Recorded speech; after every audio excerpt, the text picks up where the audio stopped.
एकादशी को लेकर भी थोड़ा भ्रम है। कुछ लोगों को लग रहा है 1 तारीख को एकादशी करें या 2 तारीख को करें, क्योंकि 1 नवंबर को भी एकादशी आ गई है। लेकिन वैष्णव मत के अनुसार जो वैष्णवी एकादशी, द्वादशी प्रधान एकादशी करते हैं, उनको 2 नवंबर को एकादशी का व्रत करना सब प्रकार से समीचीन है, उचित है। कशोधन जी,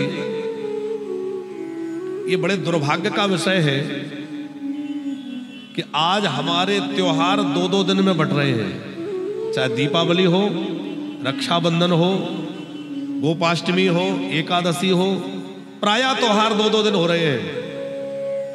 आज से कोई 10-20 वर्ष पहले ऐसा होता था क्या? 1 दिन त्योहार होता था, वो कह दिया जाता, पुरोहित जी कह देते थे कि इतनी तारीख को दीपावली है, सब लोग उसी तारीख को मनाते थे। इस दिन रक्षाबंधन होगा, उसी दिन मनाते थे। ना कोई भद्रा का चक्कर था, ना कोई और झंझट था, बढ़िया प्रेम से पूरे दिन राखी बनती थी। ये तमाशा क्यों? इसके 2 बहुत बड़े कारण हैं। एक तो यह है कि सोशल मीडिया में सस्ती लोकप्रियता प्राप्त करने के लिए वो लोग भी जिनका इस विषय में कोई प्रवेश ही नहीं है, भाई बीमार हो तो डॉक्टर से ही तो सलाह लेनी पड़ेगी। कोई अदालत का काम है तो किसी एडवोकेट को पकड़ना पड़ेगा। तो धर्म शास्त्रों की चर्चा को समझना है, त्योहार का निर्णय तो कौन देगा? जो शास्त्रों का ज्ञाता होगा। पर सोशल मीडिया में सस्ती लोकप्रियता प्राप्त करने के लिए वो लोग भी ज्ञान देने आ जाते हैं जिनको शास्त्रों से कोई पता है, ना जिनको संस्कृति का कुछ पता है, जिनका कोई लेना देना नहीं है। पर उनको लगता है कि व्यूज कैसे ज्यादा आएंगे, तो कुछ ऐसा बोलो जिससे लोग आकर्षित हों। तो उन्होंने कहा दिवाली पे है काली इसका साया, राखी पे है भद्रा का साया, हेडलाइन चलती है। तो उन्होंने तो अपनी लोकप्रियता बढ़ाने, अपने चैनल के व्यूज बढ़ाने के चक्कर में ऐसा चला दिया।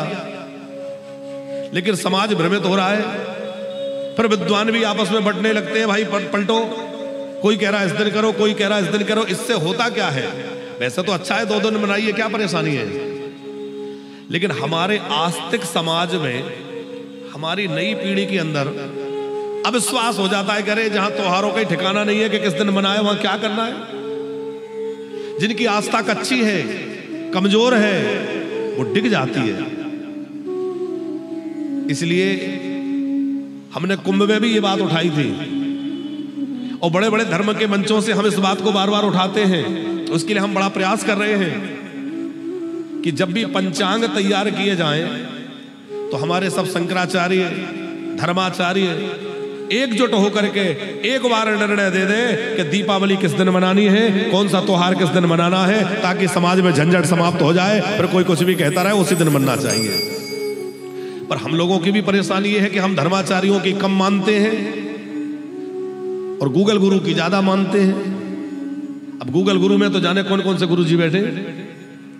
अच्छा, इसमें कुछ षड्यंत्रकारी लोग भी शामिल हैं जो सनातन को खंडित करना चाहते हैं, लोगों को आपस में बांटना चाहते हैं। उनको भी अवसर मिल जाता है और वो तरह तरह की उल फजूल बातें कह के हमारे त्योहारों को ग्रहण लगा देते हैं। आज आवश्यकता है हम जागरूक बने और सोशल मीडिया जैसे साधनों से भी उन्हीं लोगों को सुने जो प्रामाणिकता के साथ अपनी बात रखें।